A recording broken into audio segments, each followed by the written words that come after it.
Welcome to my channel.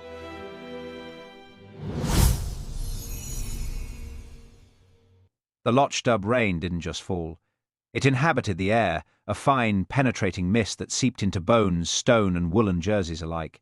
It was a day perfectly designed for inactivity, a fact that Police Constable Hamish Macbeth was appreciating with every fibre of his being. Hamish sat in the kitchen of the police station, his long legs stretched out toward the black iron stove, which was ticking contentedly as it threw out a generous, peat-scented heat. On his lap dozed Tozer, a mongrel of indeterminate breed and unparalleled laziness. In Hamish's hand was a cracked mug filled with dark, sweet tea, and in his mind was absolutely nothing of importance. He had already ignored 2 phone calls from headquarters in Strathbane. The first, he reasoned, was likely DCI Blair wanting to shout at someone about missing paperwork, and Hamish was currently disinclined to be that someone. The second was probably just a continuation of the first. If it were a genuine emergency, they'd call the Lochdub Hotel and have Mrs. Patel send someone round. With a sigh of deep contentment, Hamish closed his eyes, his tall, lanky frame moulding to the worn wooden chair. His tranquility was shattered not by the phone, but by the abrasive sound of a high-end car engine whining against the steep gradient of the village main street. It was the kind of engine that didn't belong in the Highlands, a sleek, urban sound that spoke of unnecessary horsepower and a driver in a hurry. Hamish groaned, disturbing Tozer, who opened one eye, huffed, and went back to sleep. "Can they not just stay in the south?" Hamish muttered to the dog. He rose with agonizing slowness, walked to the window, and parted the condensation-covered curtains. Below, a pristine silver Range Rover unmarred by a single speck of Highland mud had pulled up to the curb. Out of it stepped a man who looked entirely too crisp for the climate. He wore a perfectly tailored tweed jacket, of a pattern never seen on a real gamekeeper, highly polished leather boots, and a silk scarf tucked with jaunty arrogance around his neck. He looked at the gentle drizzle with a mow of distaste, pulled a flat cap low over his brows, and began to stride purposefully toward the police station. Hamish scrambled. He threw the last of his tea into the sink, shoved a pile of press and journals over the glaring lack of paperwork on his desk, and tried, with limited success, to smooth down his wild ginger hair. By the time the heavy knocker fell against the door, Hamish was standing in the middle of the office, looking appropriately, if deceptively, dim-witted. He opened the door.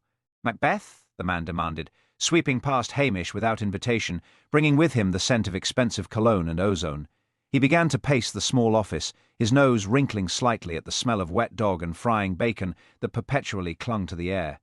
"That would be me, sir," Hamish said, his voice dropping into a soft, slow Highland drawl. "And who might I be having the pleasure of?" The man stopped and turned, fixing Hamish with a hard, appraising stare. "I am Miles Corbett, formerly of Her Majesty's Treasury, currently the owner of Donan Cottage, which I have renamed the Outlook." English, Hamish thought. Retiring early to tell the locals how to run their lives. "A grand name, sir. Berry, Outlooky." Mr. Corbett did not smile. "I've come to lodge a complaint about the appalling lack of law and order in this village. My boundary wall has been vandalized." "Vandalized, is it?" Hamish said, looking distressed. "Graffiti?" "No, not graffiti. Someone has been removing stones. It's a dry stone dike, and it's being dismantled, piece by piece." Hamish mentally reviewed the location of the Outlook. It sat near a popular trout stream. "Ah, well now, Mr. Corbett, the sheep, you see. They lean on the walls. Push the stones right off." "It is not sheep, Macbeth," Corbett snapped, tapping his polished boot. "It is a deliberate theft of property. I've seen the boot prints. Large, muddy boot prints.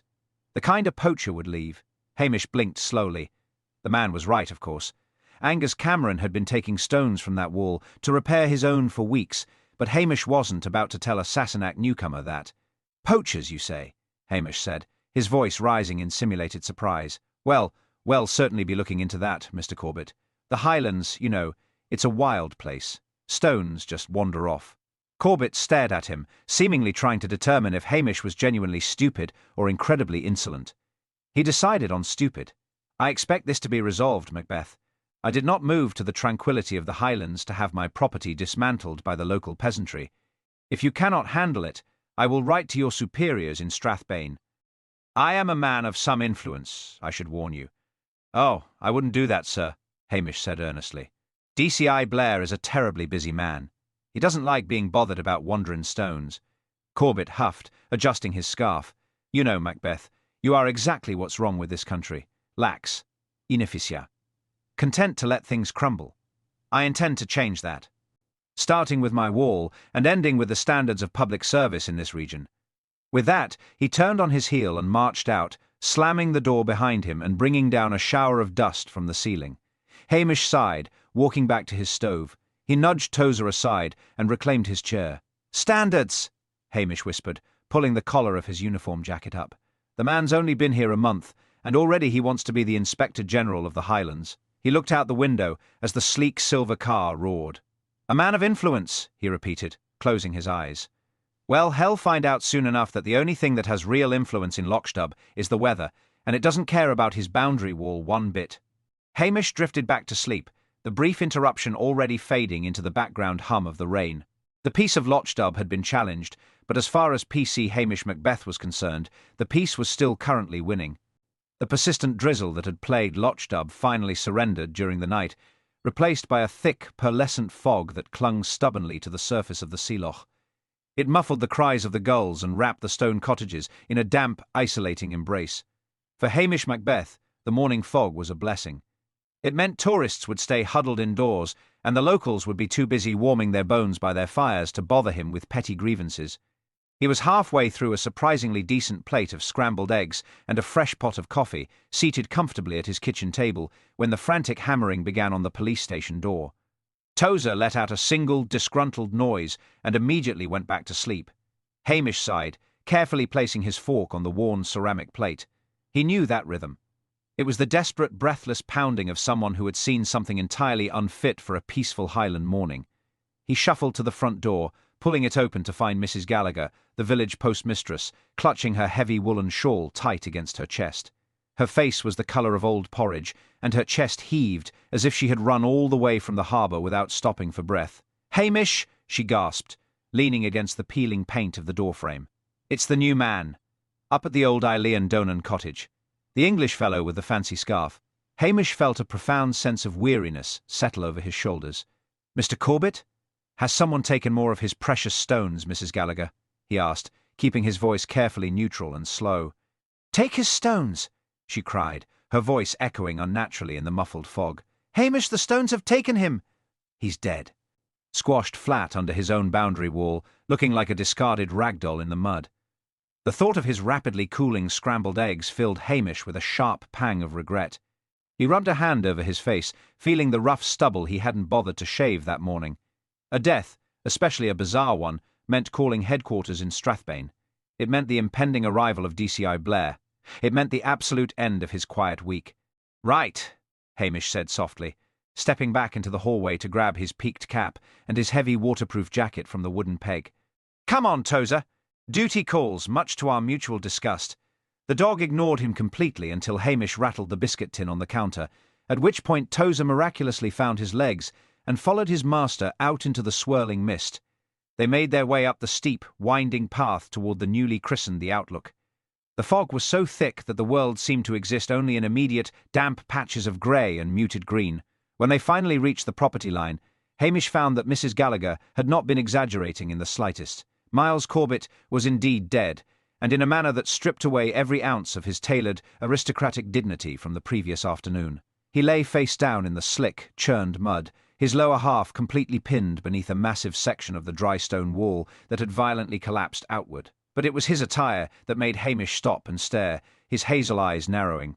The self-proclaimed man of influence was wearing a pair of bright red silk pyjamas, heavily soiled green Wellington boots, and strapped to his head was an elaborate, highly expensive set of tactical night vision goggles. He looked completely ridiculous. It appeared as though Corbett had rushed out in the middle of the night, fully equipped, to catch his phantom poacher red-handed. Hamish crouched down beside the body, keeping a careful distance to avoid disturbing the muddy earth around the fallen man. Tozer sniffed a nearby mossy boulder and immediately lost interest, wandering off to find a comfortable patch of damp grass to lie on. Hamish studied the fallen stones with quiet intensity. They hadn't just tumbled randomly, the foundation had been systematically weakened at the base. This was no simple accident caused by wandering sheep or an angry, impatient landowner tripping in the dark. Someone had deliberately undermined the wall, knowing Corbett would come charging out to inspect his precious property. Hamish sighed, pulling his collar tighter against the chill. He would have to make the phone call to Strathbane now. The peace of Lochdub was thoroughly broken, and the shouting was about to begin. The wait for the Strathbane CID felt longer than a Highland winter. Hamish retreated to a safe distance from the gruesome spectacle of Miles Corbett's crushed torso, finding a dry patch of heather to sit on while the fog slowly began to thin. Tozer snored softly against his boots, blissfully ignorant of the murder investigation. Hamish used the time to carefully study undisturbed mud around the collapsed dike. There were no frantic scuffle marks. Whoever pulled the foundation stones loose had done so methodically, waiting in the thick bracken out of sight until the irate Englishman came storming out. It was a patient trap. The quiet was violently shattered by the wail of police sirens echoing off the steep sides of the glen. There was no need for sirens on the single-track road leading into Lochdub, but Detective Chief Inspector Blair never missed an opportunity to announce his importance. Two mud-splattered police rovers aggressively tore up the soft verge before skidding to a halt mere feet from the crime scene. Tape Hamish had strung between a rusted tractor axle and a birch tree. The doors flew open, and DCI Blair hauled his bulk out of the passenger seat. He was a man perpetually on the verge of a cardiac event, his face a mottled, angry crimson that clashed horribly with his cheap suit. He smelled strongly of stale cigarette smoke and aggressive peppermint. Following closely behind him were detectives Jimmy Anderson and Harry Higgins, both looking thoroughly miserable to be out in the Highland dampness. "Macbeth!" Blair bellowed, his voice loud enough to scatter a flock of crows. "What in the name of all that is holy is this mess? Can you bumpkins not go a single month without dropping a wall on someone?" Hamish rose slowly, unfolding his lanky frame and adopting a look of profound, vacant bewilderment. "It's a terrible tragedy. Just terrible. I found him exactly like this." Blair trudged to the boundary line, completely ignoring the carefully preserved perimeter. His heavy brogues trampled directly over a set of faint depressions in the mud that Hamish had been studying only moments before. The constable suppressed a sigh. There went the best evidence of the killer's escape route. "Look at the state of him," Blair sneered, staring down at the red silk pajamas and night vision goggles. "Dressed like a complete lunatic. What was he doing?" "He was very concerned about his stones, sir," Hamish offered mildly, his voice dropping into its most exaggerated, slow Highland drawl. "He came to the station yesterday complaining about poachers stealing from his dike." Blair whirled around, his small eyes narrowing piggishly. "Stealing stones? And who exactly steals stones in this godforsaken village?" Hamish scratched his head, looking down at his boots as if searching for the answer. "Well, Angus Cameron has been doing a bit of patching on his own sheep pen lately. But I am sure Angus wouldn't aha," Blair shouted, slapping his meaty thigh. "There it is! The motive right before your useless, oversized nose, Macbeth. This idiot Englishman catches your local rock thief in the act. There's a scuffle in the dark, and the wall comes down. Textbook. But, sir," Hamish murmured, pointing a long, unhurried finger at the base of the structure, "if you look just under the bottom tier, you can see where the earth has been dug out with a spade. It wasn't a scuffle. It was rigged." Blair's face darkened to a dangerous shade of plum. He marched right up to Hamish, jabbing a thick finger into the constable's chest. "Listen to me, you lanky streak of Highland misery. I am the Detective Chief Inspector here. I do the thinking. You do the standing around and looking stupid. This Cameron character knocked the wall over to cover his tracks. It's obvious." Hamish let his shoulders slump, adopting a posture of utter defeat. "If you say so, Mr. Blair." "Exactly," Blair barked. "Anderson! Get the forensics team up here. And you, Macbeth, since you're entirely useless at actual police work, make yourself scarce. Who'll fetch us some decent bacon rolls and black coffee?" "Right away, sir," Hamish said meekly. He tipped his hat, gave a soft whistle to Tozer, and began the slow walk back down into the village. Blair thought he was sending him away to be a fetch boy, but as Hamish vanished into the lingering mist, a small smile played across his lips. DCI Blair had just given him the perfect excuse to spend the rest of the day mooching around Lochdub, drinking tea, and finding out exactly who had hated Miles Corbett enough to set such a clever trap.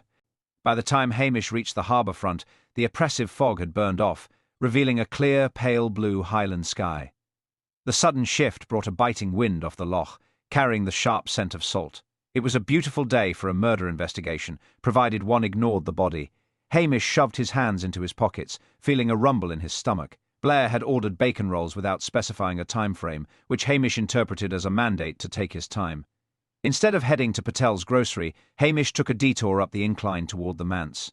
The sturdy stone building housed Reverend Wellington and his formidable wife. If anyone in Lochdub knew the secret movements and hidden grievances of the village's newest, and now deadliest resident. It was Mrs. Wellington. She possessed an informational network that rivaled MI5, fueled entirely by Victoria Sponge and Darjeeling tea. Hamish knocked on the heavy oak door and waited. The minister's wife herself, a woman built like a Highland dreadnought, opened it moments later, wearing a floral apron over a sensible tweed skirt. "Hamish Macbeth," she declared, her sharp eyes scanning him from his scuffed boots to his unruly red hair. "I heard the sirens. I suppose that obnoxious Strathbane man is up at the old cottage trampling all over the heather." "Aye," Mrs. Wellington, Hamish sighed, looking suitably pathetic. "He chased me off, said I was in the way. I don't suppose you have a spare drop of tea for a banished man." "Come in before you freeze the hallway," she commanded, stepping aside. Tozer immediately trotted past her, making a beeline for the warmth of the kitchen aga. 10 minutes later, Hamish was seated at the massive scrubbed pine table in the manse kitchen, a steaming mug in his hands and a remarkably thick slice of fruitcake on a plate before him. He chewed slowly, letting the silence stretch. In the Highlands, rushing a conversation was considered terribly rude, especially when gossiping about the recently deceased. "So," Mrs. Wellington finally said, taking a seat opposite him with her own cup. The Englishman finally pushed someone too far. "I cannot say I am surprised." The man was a walking grievance. He seemed very attached to his boundary wall. Hamish offered mildly, taking another bite of cake. Accused poor Angus Cameron of stealing the stones. Mrs. Wellington let out a highly unchristian snort. "Angus Cameron is too lazy to steal stones in the middle of the night. Besides, Mr. Corbett had far worse enemies than Angus. The man had only been here 4 weeks and had already threatened to sue half the parish council." Hamish raised a ginger eyebrow, projecting mild curiosity. "Is that a fact?" "Oh, certainly. But that wasn't the worst of it." She leaned in closer, lowering her voice despite the fact that they were entirely alone. 2 days ago, I was bringing down the old church linens to air them out. From the vestry window, you get a remarkably clear view of the road leading up to the cottage. There was a woman visiting him. "A woman?" Hamish asked. "A relative, perhaps?" "Not unless his relatives wear leopard print coats and scream like fishwives," Mrs. Wellington replied crisply. She arrived by taxi from Inverness station. They stood right on the gravel drive. I couldn't hear the exact words, mind you, but the tone was vicious. She threw a thick manila envelope at his chest, slapped him across the face hard enough to echo down the glen, and got right back in the taxi. He looked completely furious. He picked up the envelope and stormed inside. Hamish took a long, thoughtful sip of his tea.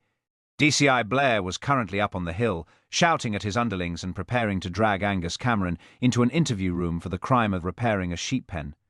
Meanwhile, the real story was hiding in a manila envelope and a mysterious, angry woman from the south. The whole scene with the night vision goggles and the ruined wall felt staggered a chaotic distraction meant to look like a local dispute gone wrong. "You wouldn't happen to know the name of the taxi driver, Mrs. Wellington?" Hamish asked softly. "It was young Robbie," she replied smoothly. "The one with the green Ford." "You're an angel, Mrs. Wellington," Hamish said, finishing his cake and standing up. He felt a familiar, quiet thrill hum beneath his ribs. The puzzle was taking shape. He just needed to collect Blair's bacon rolls from Patel's, deliver them with a suitably subservient expression, and then accidentally stumble across Robbie the taxi driver. The Strathbane detectives could have the muddy footprints Hamish Macbeth was going to follow the gossip. Hamish left the manse with a pocket full of Mrs. Wellington's fruitcake and a mind full of questions. The wind had picked up, whistling through the eaves of the Lochdub cottages, but he barely noticed the chill. He needed to get those bacon rolls for Blair, but more importantly, he needed a moment of clarity that usually only came from one source. Instead of heading straight to Patel's, he diverted his path toward the Halberton Smythe estate. Priscilla Halberton Smythe was often the only person who could bridge the gap between Hamish's village world and the rarefied, often predatory circles of the English upper class that Miles Corbett had inhabited. He found her in the stables, grooming her chestnut mare. She looked up as he approached, her cool, blonde beauty a sharp contrast to the muddy, chaotic scene he had left on the hillside. She didn't need to ask why he was there. The sirens had already told the story to anyone with ears. "I hear the village has lost its most litigious resident, Hamish," Priscilla said, her voice calm and melodic. She paused her brushing and leaned against the stable door. "And I imagine Blair is currently making life miserable for everyone within a 5-mile radius. He's convinced it's a local dispute over stones," Hamish sighed, leaning back against the wooden frame. He pulled a cupcake and shared it with Tozer. But Mrs. Wellington saw a woman in a leopard print coat giving Corbett a piece of her mind and a very heavy envelope just 2 days ago. Corbett wasn't just a retired civil servant, Priscilla. He was a man who enjoyed making people uncomfortable. I suspect that envelope contained something more dangerous than legal threats. Priscilla's expression grew thoughtful. She set down the brush and tucked a stray lock of hair behind her ear. The leopard print coat sounds like Fiona Vane Calloway. Her husband was a junior minister who suffered a very public, very unpleasant fall from grace last year. There were rumours of a whistleblower within the Treasurer Somayon who had been collecting insurance for years. If Miles Corbett was that man, he wasn't retiring to the Highlands for peace, Hamish. He was hiding with a collection of secrets, Hamish mused. That would explain the night vision goggles. He wasn't looking for sheep stealers, he was terrified of a professional coming for him under the cover of the Highland dark. He thought he was watching the road, but someone knew the terrain better than he did. They knew how to make a murder look like a rustic accident. It's a very specific kind of arrogance, thinking you can outsmart the Highlands, Priscilla noted, her eyes meeting his. But Fiona isn't the type to dig out a stone wall herself. She has people for that. Or perhaps she wasn't the only one he was blackmailing. Corbett was a collector of human frailty, Hamish. You should look into who else he's contacted since he arrived. He was bored here, and bored men like Corbett usually start poking fires just to see the sparks. Aye, Hamish whispered. He poked the wrong fire this time.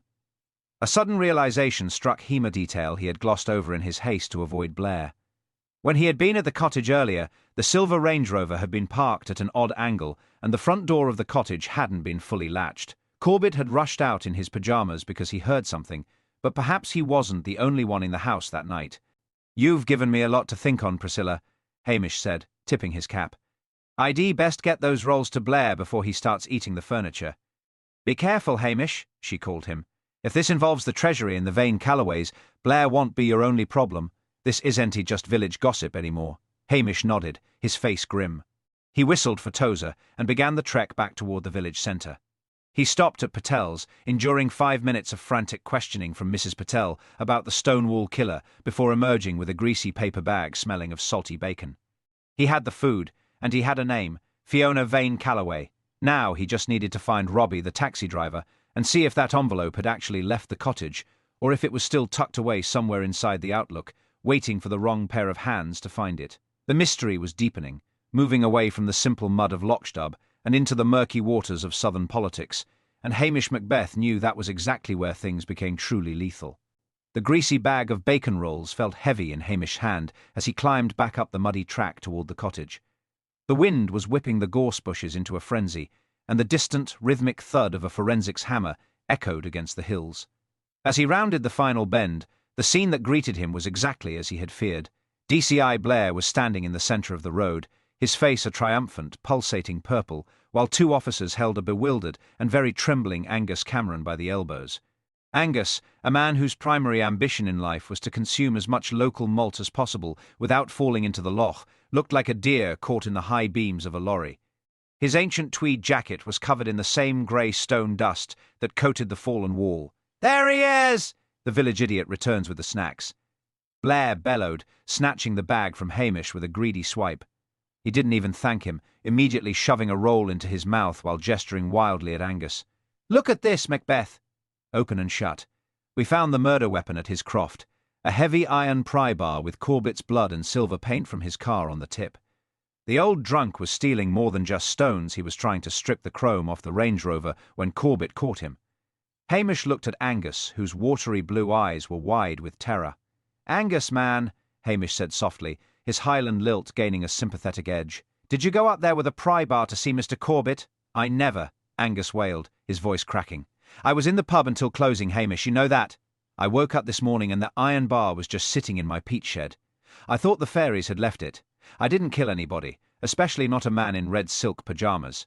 It's bad luck to kill a man in his nightie." "Shut up," Blair spat, spraying crumbs of bacon over his own lapel. He's practically confessing. He had the motive, he had the tool, and he's got the dust on his coat. "Get him in the van, Higgins. We'll have a full confession by tea time." "Sir," Hamish intervened, his voice a model of humble hesitation. "If I might just mention one small thing, a wee tiny detail I noticed when I was mooching about." Blair rolled his eyes, his mouth full of bread. "What now, Macbeth?" Did a seagull give you a witness statement?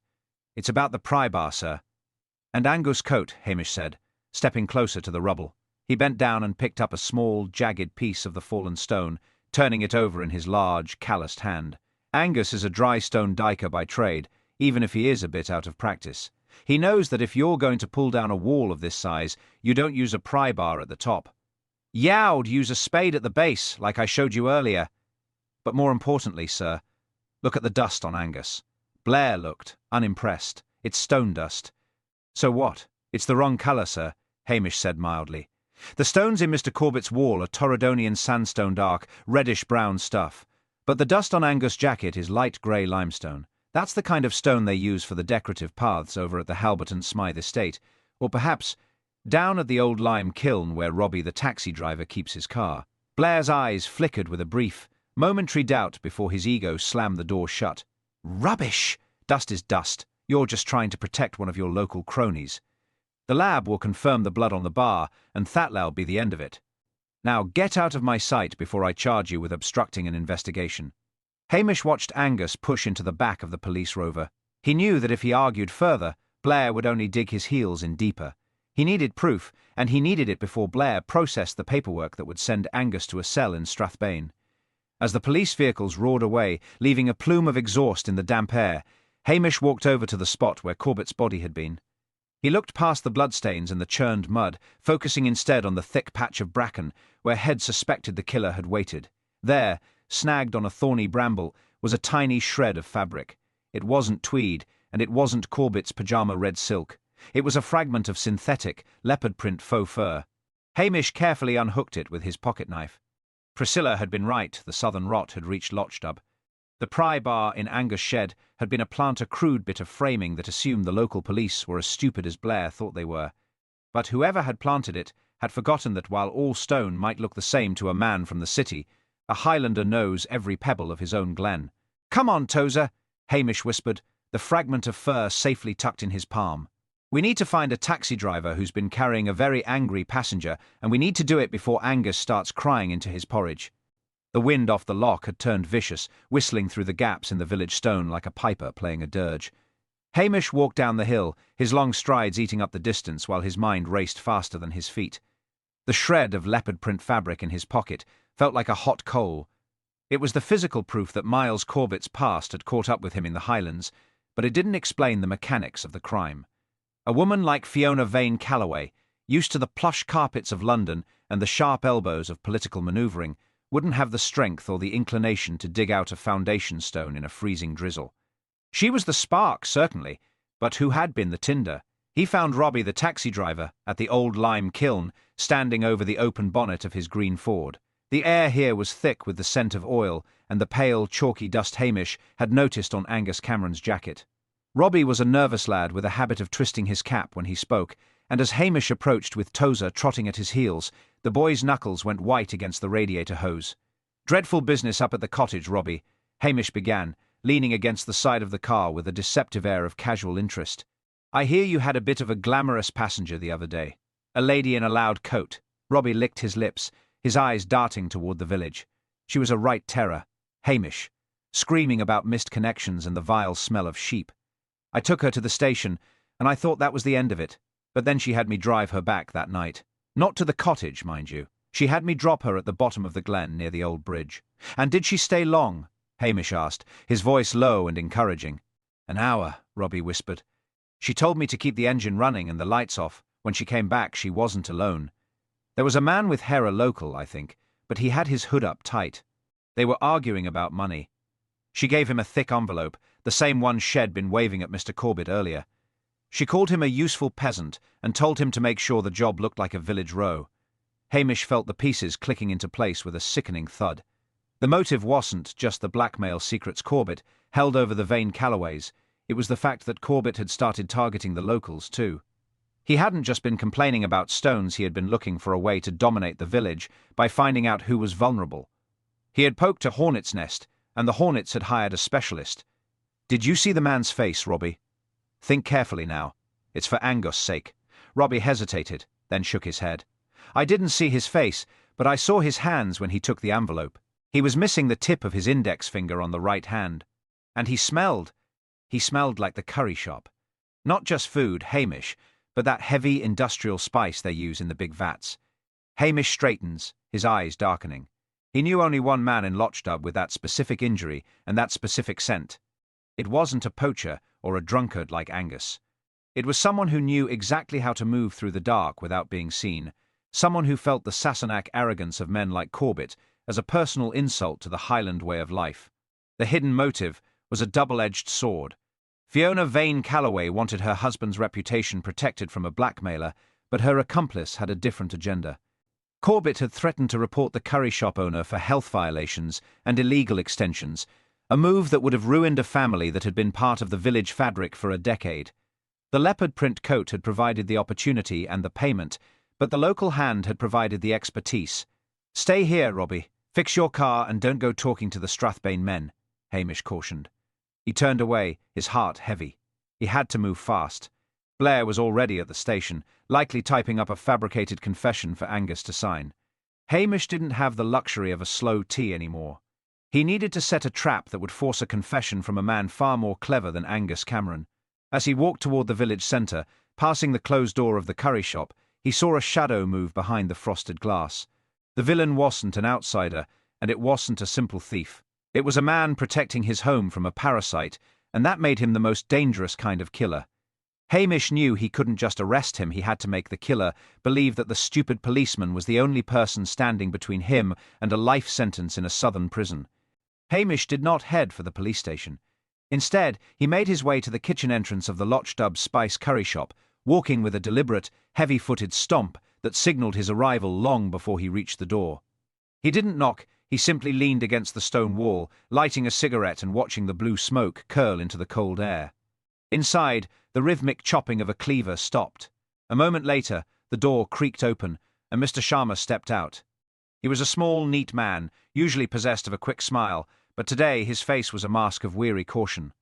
He wiped his hands on a white apron that smelled of turmeric and cumin, but his right hand remained partially tucked into his pocket. "A sad day."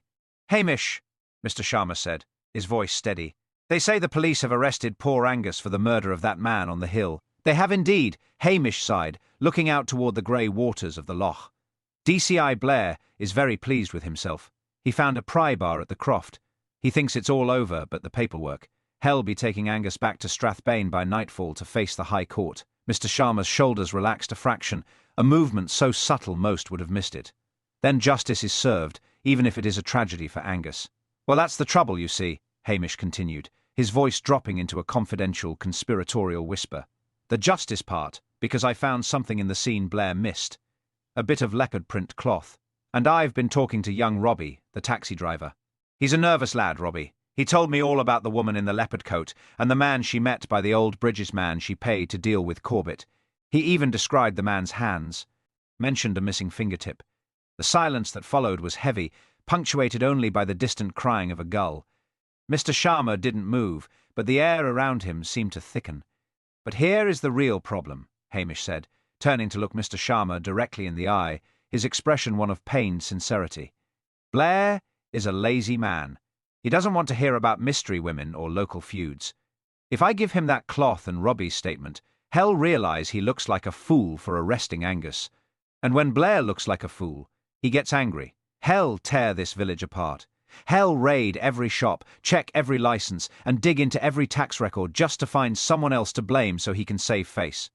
He mentioned specifically that he wanted to check the health inspector's old reports for the businesses on this street. Mr. Sharma's eyes flickered. The threat was clear. If the truth came out in Blair's clumsy hands, the curry shop and the family it supported would be destroyed by the very investigation meant to solve the crime. However, Hamish added, flicking his ash onto the damp ground, if the killer were to, say, realise that the evidence against Angus won't actually hold up in a real court, they might get nervous. They might try to retrieve the other thing the woman gave them, the manila envelope full of Corgett's blackmail files. Because as long as those files exist, someone else can hold them over the village. I told Blair I thought the envelope was hidden in the old peat shed behind Corgett's house, and that I'd be going up there alone at dusk to fetch it before the forensics team returns tomorrow. "You won't go there alone?" Mr. Sharma asked softly. "Aye, it's a lonely spot, the cottage, especially in the dark. But if I find that envelope, I can make sure it disappears. No more blackmail. No more health inspectors. Just a tragic accident with a wall and a drunkard who gets off on a technicality later on. Hamish straightened his cap and gave a small, sad smile. "I'm a lazy man, Mr. Sharma. I just want the village to be quiet again. I'll be at the peat shed at 7 o'clock. I hope nobody else has the same idea." He whistled for Tozer and left without looking back. He knew the bait was irresistible. He had offered the killer a choice: trust the stupid constable to suppress the evidence, or take the chance to eliminate the last witness and the blackmail files in one stroke. As he walked, Hamish felt a cold knot in his stomach. He wasn't just setting a trap for a killer, he was betting his life that the man's desperation to protect his family would outweigh his caution. He had painted himself as a corrupt, lazy cop to lure a desperate man into the open. Now, all he had to do was survive the night in the shadows of the outlook and wait for the sound of a footfall in the dark. The shadows lengthened over the glen as 7 o'clock approached, turning the Highland heather into a sea of bruised purple and charcoal grey. Hamish sat in the absolute darkness of the peat shed behind Corbett's cottage, the air smelling of ancient earth and damp rot. He had left Tozer at the station, knowing the dog's snoring would give him away. In his hand, he held nothing more than a heavy iron torch, unlit. He sat perfectly still, a shadow among shadows, listening to the symphony of the night, the rustle of a vole, the distant moan of the wind, and finally, the sound he had been waiting for, the rhythmic, wet crunch of boots on the muddy track. The footsteps were hesitant, stopping every few seconds as the intruder surveyed the area. A sliver of moonlight broke through the clouds, illuminating the figure of a man standing by the edge of the collapsed wall. He was wearing a heavy wax jacket with the hood pulled low, and his movements were jerky, fueled by a frantic, nervous energy. He didn't head for the cottage. Instead, he made a beeline for the peat shed, his breathing coming in ragged, shallow gasps. As the figure entered the doorway, blocking the faint moonlight, Hamish didn't move. He watched as the man began to fumble through the stacks of dried peat, his right hand conspicuously missing the tip of the index finger clawing at the earth in search of the non-existent manila envelope.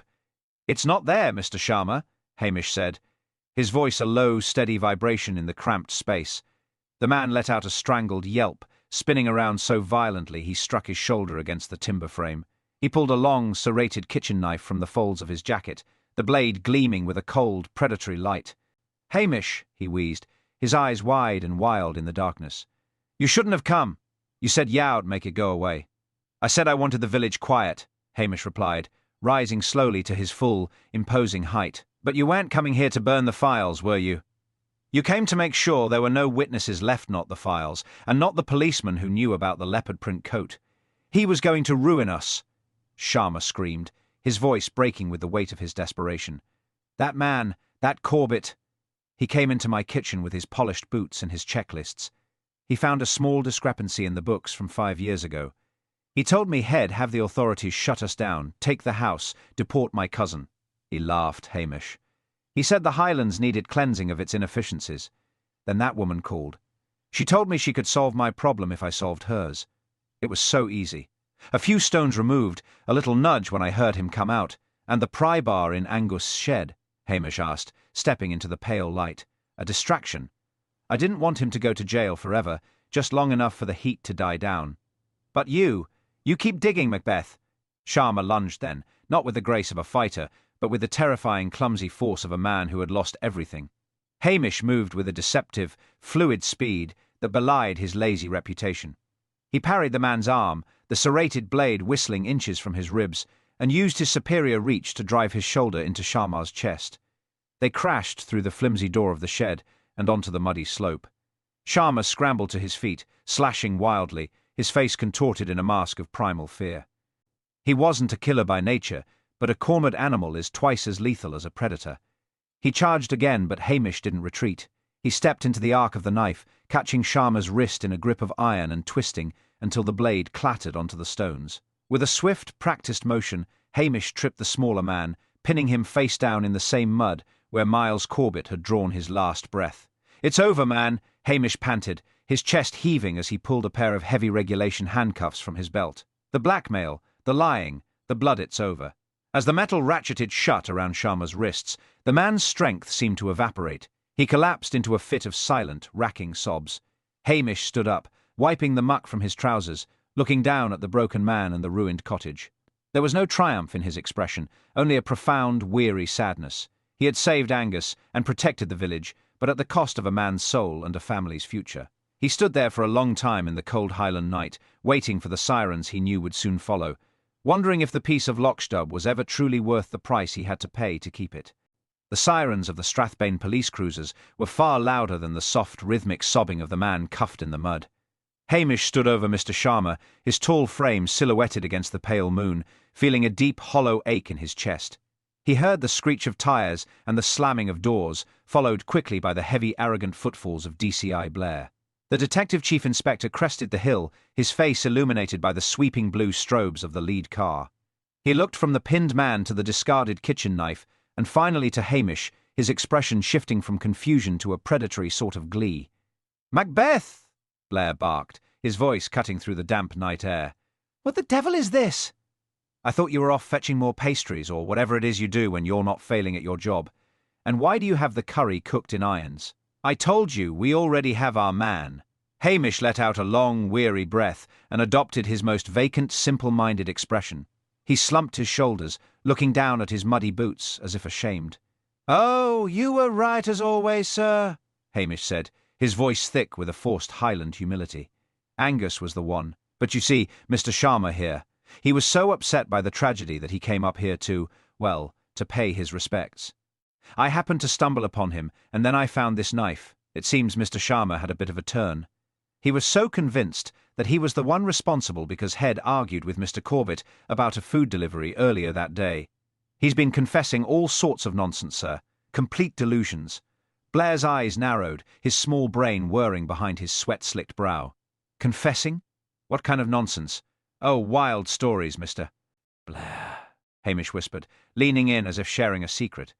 He's talking about blackmail envelopes and ladies in leopard print coats and secret meetings. Clearly, the poor man had a nervous breakdown caused by the commotion. But the thing is, sir, he mentioned that Head seen you investigating earlier and was so impressed by your brilliant deduction regarding the pry bar that he felt he had to come clean about his own sins. He says your forensic intuition is what finally broke his spirit. Blair puffed out his chest, the purple hue of his cheeks deepening with pride. "Is that so?" He said that, did he? "Aye, sir. He's practically begging to be taken in by a real detective," Hamish lied smoothly. "If you were to take him in now, and perhaps discover that the pry bar was just the beginning of your masterful trail of evidence, well, the papers in Strathbane would have a field day. DCI Blair smashes blackmail ring and solves Highland murder in 24 hours. It has a certain ring to it, don't you think?" Blair looked at the trembling Sharma, then at the knife, and finally at the potential for a front-page headline. He didn't care about the truth of the leopard print coat or the nuances of a man pushed to the brink by a blackmailer. He only cared about the glory. "Right," Blair snapped, turning to Higgins and Anderson. "Get this man in the back of the car. And someone grab that knife. It's clear to me now that this was a conspiracy. Angus was the muscle, but Sharma was the mastermind. I suspected it from the moment I saw the spice stains on the pavement. Excellent work, boys. I'll handle the interrogation myself. Macbeth, you stay here and secure the scene. And try not to trip over your own feet for once." "Yes, sir." "Thank you, sir," Hamish said, touching his cap. He watched as the police convoy turned around, their sirens silenced now as they sped away to claim a victory that wasn't theirs. He knew that by tomorrow morning, Angus would be released with a stern warning about associating with criminals, and Mr. Sharma would be headed for a long stay in a prison cell, his family's reputation shredded, but the village's darker secrets buried under Blair's ego.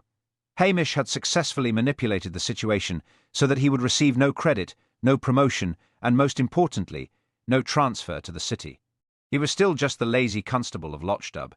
As the last of the tail lights faded, Hamish walked to the edge of the collapsed wall.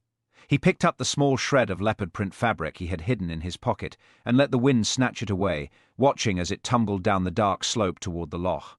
The case was closed, the Sassenach influence was purged, and the status quo had been restored through a series of lies and half-truths. It was the Highland way. He whistled low, and a moment later, Tozer emerged from the bracken, having ignored the stay command half an hour ago. "Come on, Tozer," Hamish sighed, his voice heavy with the weight of the night. "Let's go home. I think there's still a bit of that stew left on the stove, and I've had quite enough of the law for one day." The following morning, Lochdub was reborn in a coat of brilliant, crystalline sunshine that made the waters of the loch sparkle like spilled diamonds. The air was crisp and carried the sharp, clean scent of pine and salt, with no trace of the previous night's desperation. In the village, life moved with its usual rhythmic slowness. Mrs. Patel was sweeping the front of the grocery shop, and the postman was leaning against his van, sharing a laugh with the minister. To an outsider, it would seem as though the murder of Miles Corbett had never happened, or perhaps had been relegated to a tall tale told over a pint at the hotel bar. Inside the police station, the stove was humming a cosy tune. Hamish Macbeth sat in his favourite chair, a fresh pot of coffee steaming on the desk beside him. Tozer was sprawled across the rug, his paws twitching in the middle of a dream involving a very slow rabbit. The silence was broken only by the crackle of the radio, which Hamish had turned down to a dull murmur. He had spent the early hours of the morning filling out the bare minimum of paperwork, ensuring that his report was a masterpiece of vague observations and bureaucratic dullness guaranteed to make any promotion board look elsewhere for a rising star. A sharp knock at the door announced the arrival of Priscilla Howberton Smythe. She stepped inside, looking radiant in a cream-coloured sweater, her eyes scanning the room until they settled on Hamish. "I see the conquering hero is back to his usual state of exhaustion," she said, a playful smile touching her lips. "The news from Strathbane is that DCI Blair has single-handedly dismantled a complex criminal syndicate operating out of a curry shop. He's already being interviewed for the evening news." "Aye," Hamish said, pouring her a cup of coffee. "The man's a regular Sherlock Holmes when there's a camera nearby. It's a mercy, really. If Head stayed here any longer, Head have arrested the entire parish council for loitering." Priscilla took the cup, her expression turning serious. "And Angus?" "I saw him at the harbour earlier, looking a bit shaky but very much free." "Angus is fine. He thinks he was released because of his sterling character and a lack of evidence," Hamish replied. "He's currently telling everyone at the pub that he stared down Blair until the man crumbled. I didn't see the harm in letting him keep his dignity. And the other one? Mr. Sharma?" Hamish looked into his coffee, his reflection dancing in the dark liquid. "Hell go down for it. Knife and confession are more than enough. Blair won't look any deeper into the blackmail or the woman from London. He's got his collar, and that's all that matters to a man like that." Priscilla sighed, leaning against the desk. "It's a cold sort of justice, Hamish. Corbett was a monster in a tweed jacket, and Sharma was a good man pushed to a terrible act. Does it never bother you? Letting the credit go to a fool while the real story remains a secret." Hamish rose and walked to the window, looking out at the mountains that stood like ancient sentinels over the village. In the Highlands, Priscilla, the truth is often like the mist. It covers the jagged edges of things so we can all go on living. Had the truth of the blackmail been out, the village would have been torn apart by suspicion. Now, the monster is gone, the victim is at peace, and Lochdub can go back to being a place where a man can poach a salmon without the world falling on his head. He returned to her, dry, sceptical humour returning to his hazel eyes. "Besides, if I took the credit, they'd send me to Glasgow or Edinburgh. I'd have to wear a tie every day and deal with traffic wardens. I think I'd rather be a useless peasant in a place where I can hear the birds sing." Priscilla laughed, a bright, clear sound that seemed to chase away the last of the shadows. "You're a rogue, Hamish Macbeth. A lazy, brilliant rogue." She left a few minutes later, leaving the station quiet once more. Hamish sat back down, picking up a piece of dry toast and sharing it with a now-awake Tozer. He felt a sense of profound relief. The outsider was gone, the Sassenach arrogance had been defeated by Highland guile, and his routine was undisturbed. He reached for his hat, thinking he might just wander down to the loch to see if the trout were biting. There was no murder to solve, no Blair to avoid, and no paperwork that couldn't wait until tomorrow. It was a perfect Highland day, and PC Hamish Macbeth intended to enjoy every single lazy minute of it.